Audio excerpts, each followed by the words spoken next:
Yung balerina ng bayan, si Lisa Macuha Elizalde na nag-aanyaya sa inyong samahan kami at ang aming mga espesyal na panauhin para sa kalahating oras ng masayang kwentuhan sa aming programang Art to Art, kung saan ang usapang sining at kultura ay para sa lahat. Huwag kaliligtaan, tuwing linggo, alas 3:30 ng hapon, dito lamang sa DZRH Radio, DZRH TV, at via online streaming.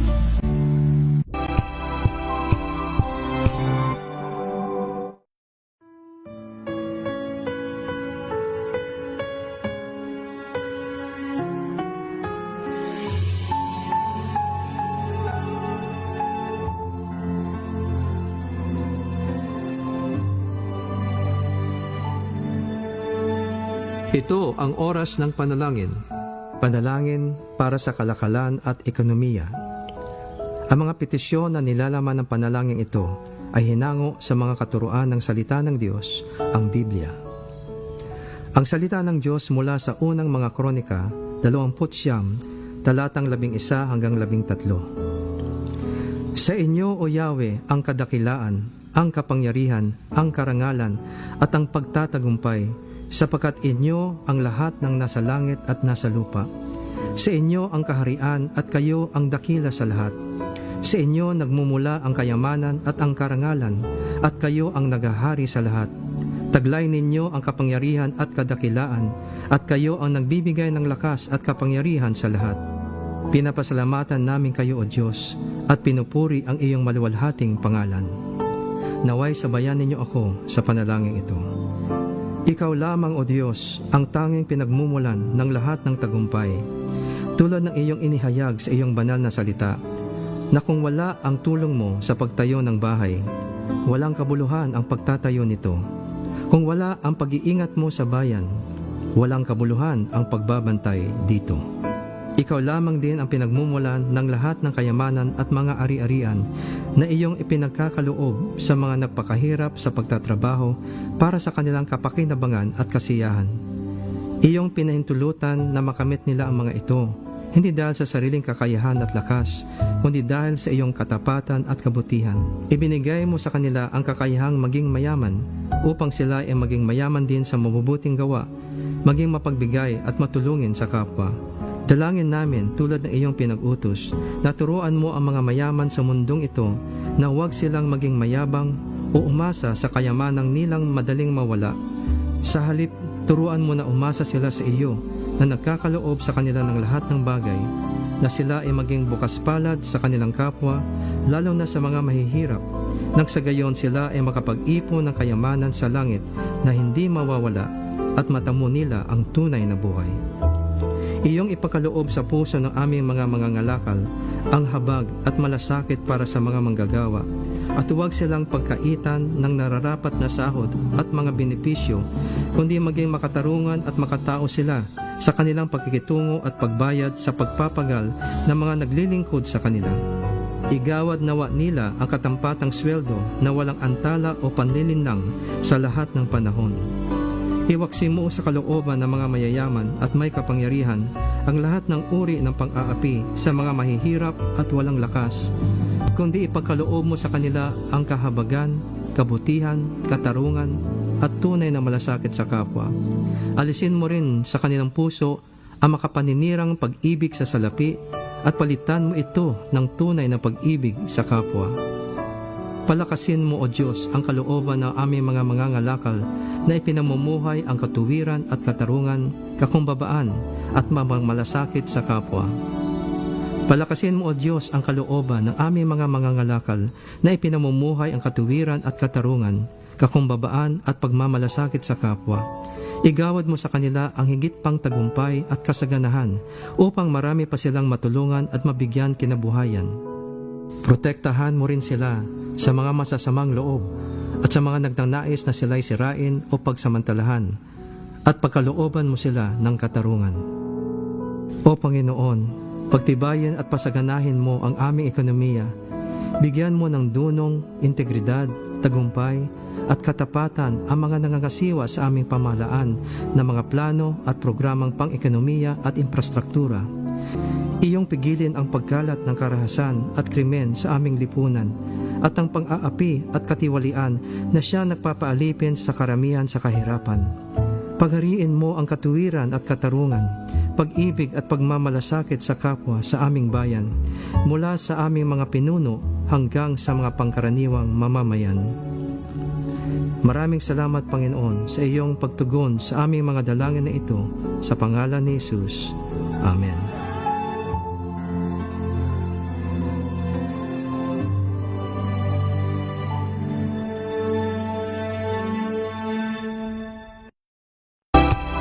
Ngayong ika-87 taon ng kauna-unahan, DZRH. Tayo ay iisa. Ikaw, kayo, tayo. Iisa ang radyo. Tayo ay iisa. Iisa ang nag-uugnay. Iisang radyo ang pinakikinggan. Tayo ay magkaisa dahil tayo ay Pilipino. DZRH 87 tayo. Saan ka man sa mundo, tayo iisa. Tayo Pilipino. Serbisyong tapat sa iyo, DZRH.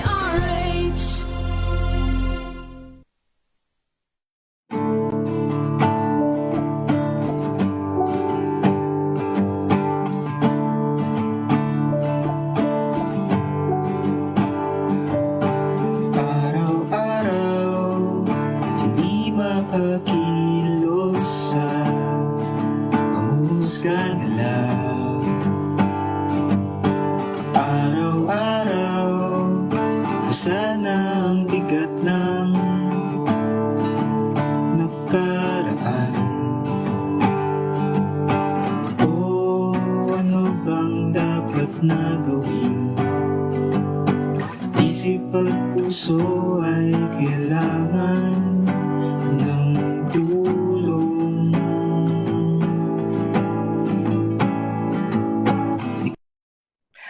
Magandang gabi po mga kababayan. Naririto po muli tayo sa Aksyon Kababaihan. Ito po si Jean Enriquez, ang Executive Director ng Coalition Against Trafficking in Women Asia Pacific. Ngayon po na humaharap tayo sa maraming bagyo, napakahalaga na mas nakakausap natin ang ating mga siyentista. Ngayon po ay makakasama natin ang mula sa Center for Conservation Innovations para po pag-usapan natin ano yung mahalagang gawin matapos ang mga bagyong katulad nito para matiyak natin ang restoration hindi lang ng mga tao kundi ng ating kalikasan. Dahil kung walang kalikasan ay wala rin po ang tao. So gusto ko pong ipakilala una ang Senior Ecosystem Restoration Specialist ng CCIPH, si Dr. Mary Ann Bautista. Siya po ang botanist at ecosystem restoration specialist, katulad ng nabanggit ko po. Siya po ay nag-earn ng kanyang PhD sa botany from the South China Botanical Garden, Chinese Academy of Sciences. Ang kanya pong mga interes sa pananaliksik ay kasama ang biodiversity, plant systematics, taxonomy, phylogenomics, species conservation, at forest restoration. Sa kasalukuyan po ay nagtatrabaho siya sa mga proyektong may kaugnayan sa sukat ng kalikasan, rewilding, green assessment and Recovery Framework o GARF, forest restoration lalo na po sa mga typhoon hit areas. Siya po ay involved din sa pagde-develop at pagsulat ng sukat ng kalikasan framework kasama ang Department of Environment and Natural Resources. Ang iba pa niyang mga trabaho ay related sa taxonomy at sa conservation ng mga halaman. Muli po si Dr. Mary Ann Bautista. Magandang gabi sa iyo, Doc Mean. Magandang gabi po, Miss Jean, and magandang gabi po sa lahat ng nanonood at nakikinig. Ayan. Ngayon naman papakilala natin ang bestie ni Doc Mean. Siya po ay si Johnny Wine Edanyo. Siya po ang Capacity Building at Engagement Specialist ng CCIPH. Siya po ay may mahigit 10 taon ng karanasan sa biodiversity conservation, ecological modeling, at environmental planning. Siya po ay nagtapos ng kanyang master's degree program sa biology sa De La Salle University das Marinas. Siya po ay nanguna at nag-contribute sa napakaraming high conservation value assessments para sa mga negosyo at biodiversity, REDD plus projects or RED plus projects, at marami rin pong mga local conservation projects. Siya po ay lumahok sa Forest Stewardship Council Certification Audits for Forest Management Certification at nag-contribute din po si Wine sa 2 USAID projects na tinatawag na CBOL at INSPIRE. Tumulong po siyang ma-develop din ang SNK or Sukat ng Kalikasan Framework na nag-i-integrate ng HCV o yung sinabi po natin kaninang High Conservation Value Assessments at Natural Capital Accounting. Ito pong aklat na ito ay ginawara ng 2025 Department of Science and Technology at National Academy of Science and Technology Outstanding Book Award. Congratulations po sa CCI at magandang gabi sa iyo, Wine. Si Johnny Wine Edanyo. Magandang gabi, Miss Jean, at magandang gabi din po sa ating lahat, sa lahat ng nanonood at mga nakikinig sa ating programa ngayong gabi. Magandang gabi sa lahat. Ayan, isang karangalan ng katwap na kayo ay makasama ngayong gabi at gustong magawa natin na mas popular ang discussion nitong Sukat ng Kalikasan Framework. So, saan ito nanggagaling? Bakit mahalaga itong Sukat ng Kalikasan Framework? Bakit ito naisip? Gusto mo bang mauna, Doc Mean? Sige po, Miss Jean. Unang-una sa lahat, binuo po yung Sukat ng Kalikasan o mas kilala sa tinatawag na SNK framework upang magbigay ng gabay sa mga tagapangalaga ng likas yaman o yung mga tinatawag natin na natural resource manager. So, syempre gusto nating matulungan sila na matukoy ano ba yung mga conservation targets nila at ano yung mga dapat nilang i-prioridad sa pagpangalaga ng kalikasan. Gusto rin nating masukat yung mga conservation impacts. So ito yung tinatawag na gabay o isang buong sistema kung saan mula sa pagpaplano, pagdatasa o pagkakandak ng assessment, pagmamanage, pagmamonitor at pag-a-address ng mga threats sa ating mga area na matataas ang kanilang conservation values. Oo. Bakit mahalaga ito, Doc Mean at Wine, na pagka nagkaroon, for example, ng disaster at even bago magkaroon ng disaster, ay kailangan tinitingnan din natin nasaan na ang kalikasan? Sa bago at pagkatapos po kasi ng kalikasan, yung unang-unang tinitingnan natin, di ba, yung mga infrastruktura, ano ang naging epekto ng mga bagyo o natural disaster sa infrastruktura, sa socio-economic o ekonomiya. Hindi natin nakikita na may mahalagang epekto o may impacts din ang mga disaster, particular ang mga bagyo, dun sa ating mga species, biodiversity, sa ekosistema, at maging sa mga serbisyong binibigay ng ekosistema sa atin. At dito, sige, go Wine, please. Oo. Dagdagan ko lang po na yung ating sukat po ng kalikasan ay nanggaling siya sa 2 international frameworks or pinagsama ng international frameworks. Una, ito po yung High Conservation Value Areas. Pangalawa ay yung Natural Capital Accounting ng UNSEA or the United Nations Systems for Environmental and Economic Accounting.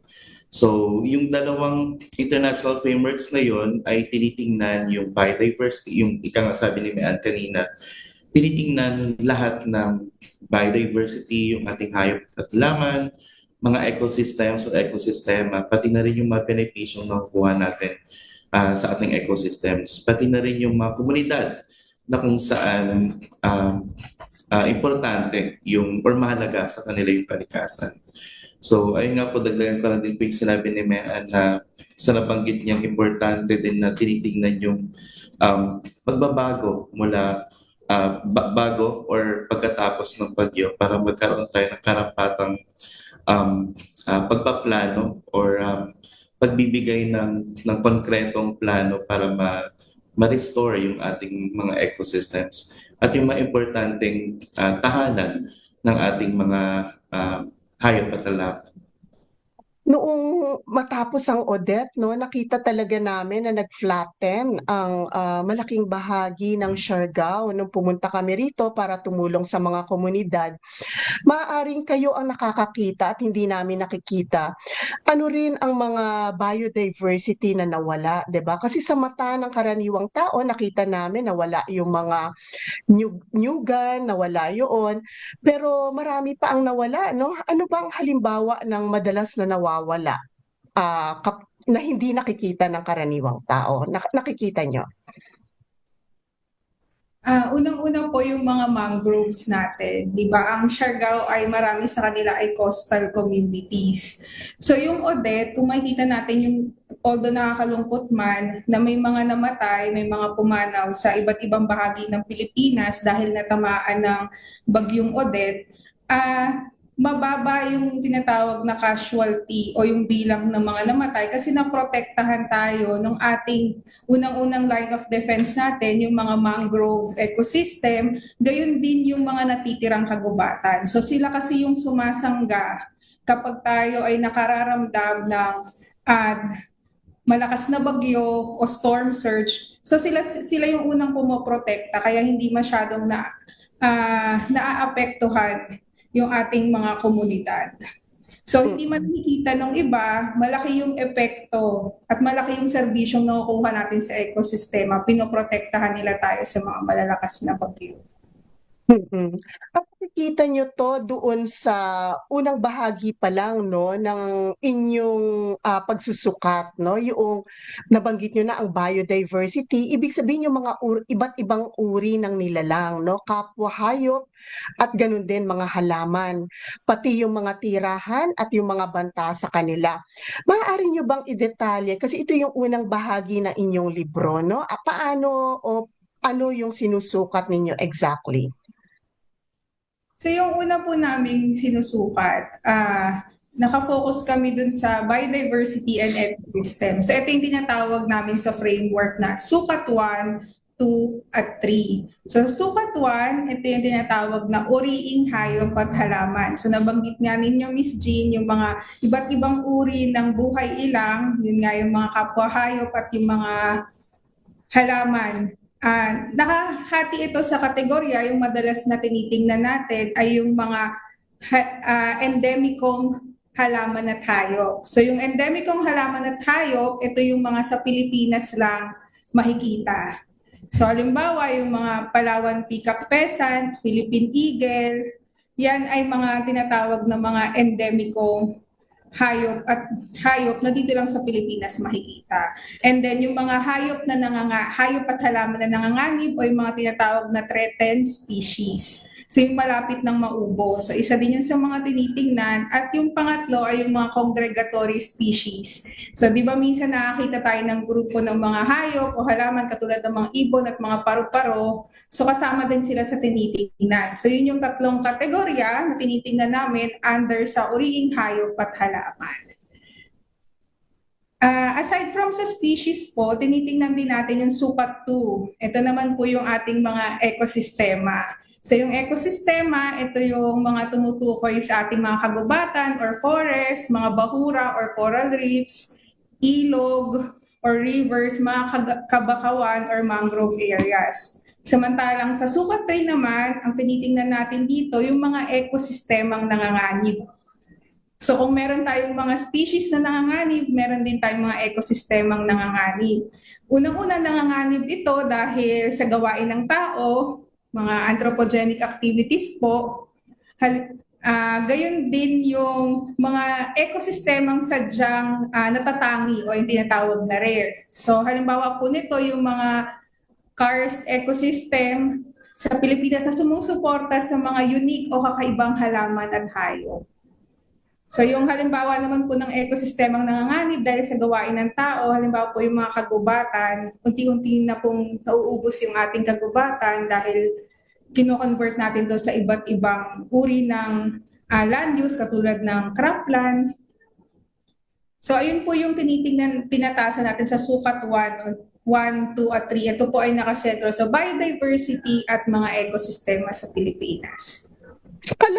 Sa karanasan ninyo, no, ng pagsusukat, ano yung nakita niyong matinding bagyo na ang marami rin yung nawala dito sa mga uri na binanggit mo, sa mga kategoryang binanggit nyo? Yung unang-unang bagyo po siguro na nakita ko talaga yung impact is yung aside from Typhoon Odette, bago pa po magkaroon ng formal na karanasan sa pag-a-assess o pagtatasa, yung una ko pong nakita ay yung Yolanda. Tinatawag na Typhoon Haiyan. Nakita ko po talaga na after ng bagyo, nagpunta po kami sa Eastern Samar, nakita ko yung pagka-wash out ng coastal area, particular din yung mga beach forest at yung mga mangrove areas. Bukod pa po dun sa mga infrastruktura na nasira at mga buhay na nawala. So sa species pa lang po makikita natin na ang daming species ng halaman, dahil halaman yung inaaral ko, yung nawala nung bagyong Yolanda. Gayon din nung Typhoon Odette sa Palawan. Nakita ko kung paano nabawasan at nagkatumbahan yung mga puno pagkatapos ng bagyo. Pati yung habitat nila, no? O ang kanilang mga tirahan. Juan, gusto mo rin bang mag-share ng karanasan mo sa pag-assess? Ano yung nakita mong matinding bagyo? Nakita mong talagang nakakalungkot na epekto sa iba't ibang species? Yung para sa akin naman po, Miss Jean, ay yung Typhoon Odette. Dahil po, kami po ay isa sa mga unang pumunta din sa Palawan. So ito naman ay sa Palawan in particular na nagkaroon kami ng assessment ng after Typhoon Odette. So kitang-kita po talaga na yung gubat natin sa Palawan ay nagtanggalan yung mga dahon. Yung iba naman po ay nagtumbahan yung mga malalaking puno na hindi po natin ma-imagine na sobrang lalaki ng mga kahoy na ito ay kaya siyang patumbahin ng isang malakas na bagyo. So nakakagulat at masakit sa pusa damdamin na makita yung ganong estado ng ating kagubatan doon sa Palawan. Ako naman po ay particular, kung si Mean po ay sa halaman, ako naman po ay particular sa mga ahas, palaka, butiki, ganyan. So, nung assessment po nung after Odette, nahirapan ako maghanap or napakaunti ng mga palaka at mga ahas, butiki doon sa lugar. Dahil siguro sobrang init din ng panahon. Nagbukas kasi yung canopy ng ating mga gubat. Marahil na mas naghahanap yung ating mga herpetofauna. So dahil cold-blooded po sila, mas naghahanap sila ng moist area. So halos lahat po ng observation natin doon sa Palawan in terms of amphibians at reptiles ay malalapit sa mga ilog. Pero kung titinan din po natin yung estado ng ating mga ilog ay yung iba ay nag-clog dahil nga ang daming debris or mga natumbang puno. So napakalaki po talaga ng damage or ng epekto ng Typhoon Odette sa gubat or kalikasan ng Palawan. May mga namatay na hayop at mga namatay na mga hayop kaming nakita during the survey ng Typhoon Odette. Oo. Anong epekto sa tao nitong pagkawala ng mga reptiles? Posible ba na mas dumami ang mga insekto na kinakain nitong mga reptiles na ito, nawawala yung balanse? Kasi madalas hindi na-appreciate ng tao, lalo na pag reptiles ang sinabi natin, kaya medyo kakaiba, no? Ang inyo talagang nakikita. Go ahead, Wine. Kapag doon naman po sa yung pagkawala ng mga reptiles, hindi lang naman yung amphibians at reptiles natin, pati na rin yung observation natin sa mga ibon, sa mga panike or other mammals na nandoon. Malaki po talaga yung pagbabago, kaunti yung ating bilang, pero nandoon pa rin yung dami ng iba't ibang klase ng hayop at halaman. Pero kaunti na lang sila yung bilang ng nakita. Yung epekto naman po dito sa ating komunidad o sa ating local community sa areas ay papasok na dito yung mga serbisyo na nakukuha natin sa ating ecosystem or yung mga ecosystem services. So yung iba kasi dito ay nagiging pangunahing source ng pagkain or pangunahing source ng gamot o di kaya ay mga cultural na importance sa ating mga indigenous peoples na nagbibigay ng halaga sa kanila. Oo, napakahalaga. Kahit pati ng mga reptiles, no, pagdating doon sa mga serbisyong pangkalikasan. Maganda na napasok na natin ito kasi ito yung ikalawang bahagi, no, yung sections 4 to 6, kung di ako nagkakamali. Bakit mahalagang aralin itong mga serbisyo sa buhay ng kalikasan, sa kabuhayan, at gayon din sa kalinangan? So yung pangalawang parte po, tulad na nga nabanggit yung Miss Jean, ito po yung nagpapanatili ng buhay, ng pangkabuhayan at pangkalinangan ng ating lokal na komunidad o tayo bilang tao na nakikinabang sa serbisyong binibigay ng ating ecosystem or ng biodiversity in general. Tulad nga ng nabanggit kanina ni Mean sa unang parte ng sukat ng kalikasan, sinusukat dito yung ating biodiversity ecosystems. So dito naman sa pangalawang parte ng sukat 4, 5, 6, tinitingnan ngayon kung ano pa yung mga serbisyo na tulad ng serbisyong nagpapanatili sa ating buhay na kalimitan hindi natin nakikita pero nararamdaman natin at napapakinabangan natin. Halimbawa na lang po yung climate regulation, nagkakaroon din ng air and water filtration, tulad nga din po ng nakwento ni Mean kanina doon sa Typhoon Haiyan o sa yung kanyang karanasan. Yung ating ecosystem, binibigyan tayo ng coastal protection dahil doon sa ating mga bakawan or mangrove areas, ating coastal areas. Itong ating mga kagubatan din ay nagbibigay ng soil erosion and landslide mitigation para maiwasan yung mga landslides and soil erosion. Nagbibigay din yung ating ekosistema ng pangkabuhayan. Kalimitan ito yung actual na nakikita natin dahil pangkabuhayan siya.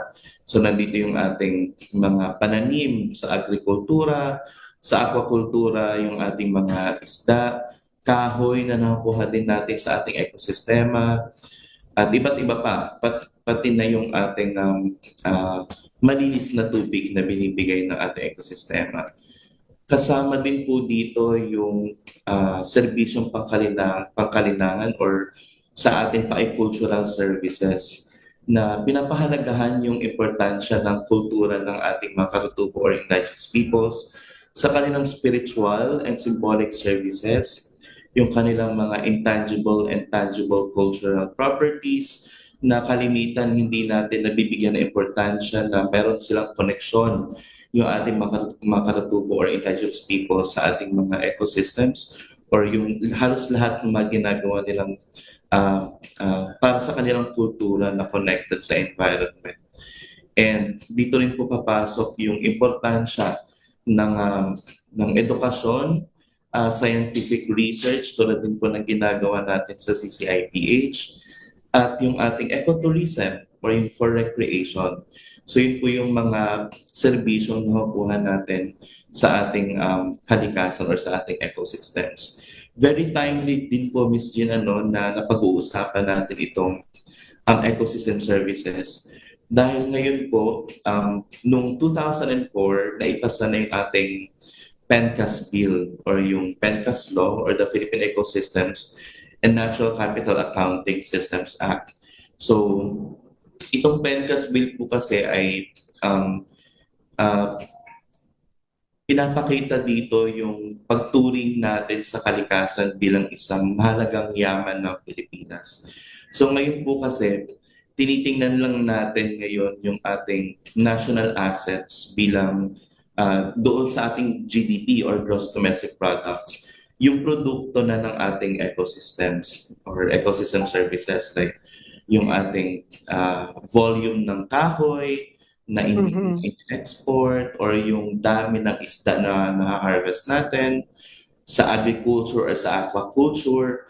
Pero hindi po natin tinitingnan yung kung saan nanggaling itong mga produkto na ito or yung source or stocks ng products na ito, which is nandoon sa ating mga kagubatan at sa ating mga ilog or sa ating karagatan.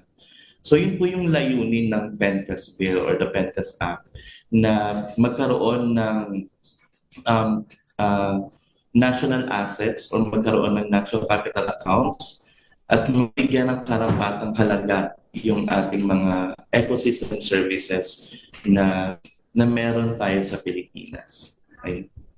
Ayun, and thank you so much for sharing that, no? Meron pala tayong mga ganitong victories na nagpapahalaga hindi lamang dun sa output ng kalikasan, kundi about its very existence at kung ito ba ay nasusustain, no? Dapat nasusukat rin kung sustainable ba yung kanyang kalagayan sa kasalukuyan and therefore yung habitat nila ay napangangalagaan bang mabuti.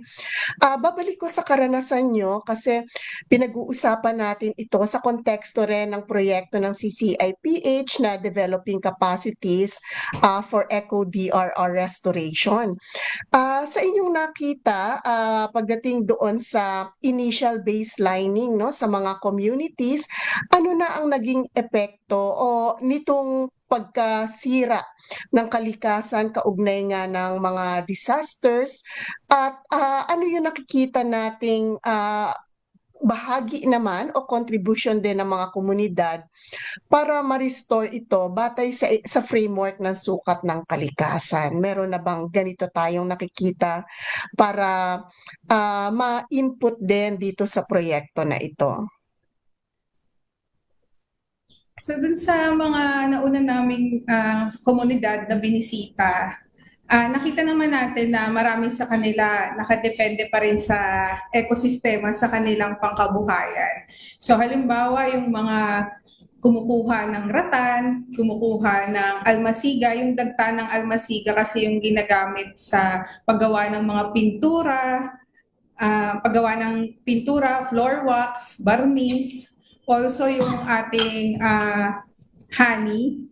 Nakadepende ito lahat sa kondisyon ng ating kalikasan. So kapag masisira yung ating kalikasan, nababawasan din yung serbisyong ibinibigay in terms sa pangkabuhayan. So halimbawa, nung matapos yung mga nakalipas na malakas na bagyo, nagkatumbahan yung mga puno, so yung mga honey bees na nakatira dito sa mga punong to, hindi sila makakapag-produce ng honey. So talagang naaapektuhan din yung kabuhayan ng ating mga kapatid na katutubo na nakadepende sa ating kalikasan.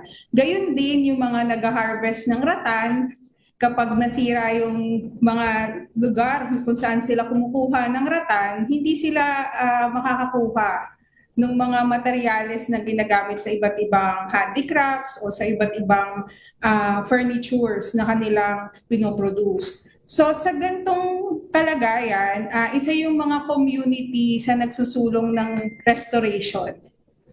Kasi nawawala yung kanilang serbisyong pangkabuhayan o provisioning services na nakukuha sa kanilang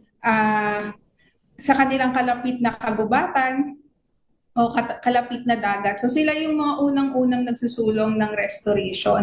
At yun yung binibigyang gabay ng CCI na matulungan sila ano nga ba yung dapat na restoration activities na dapat nating gawin upang maipanumbalik yung dating kalagayan ng ating mga kalikasan. Sa mga nakita namin.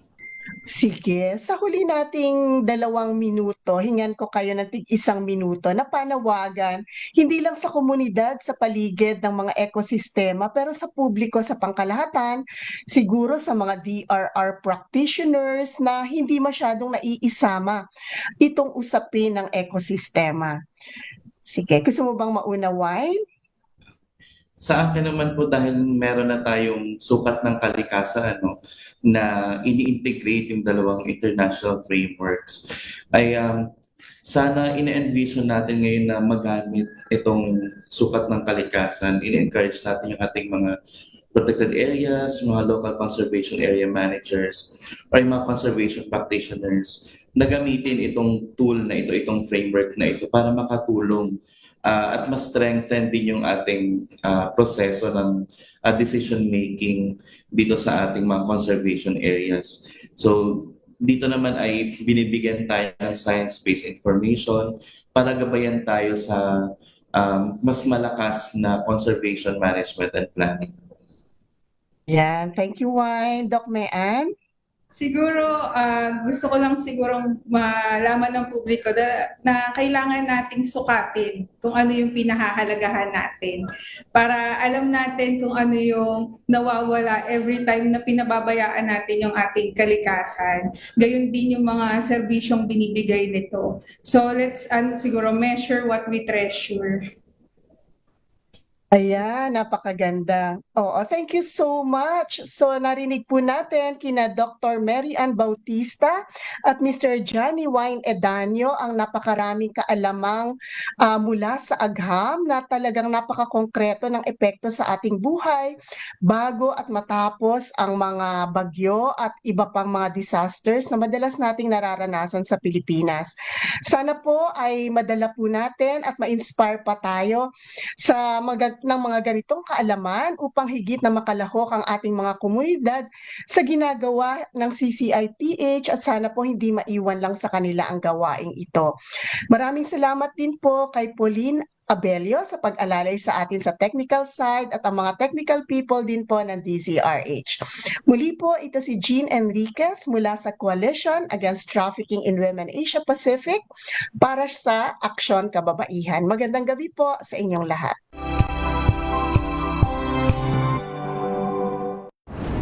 Kung good vibes ang hanap mo, dito ka na sa sigurado.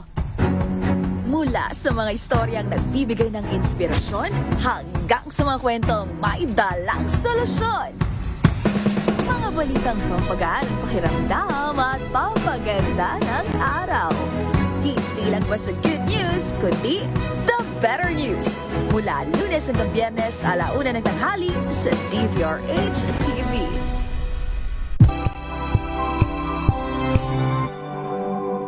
Ngayong ika-87 taon ng kauna-unahan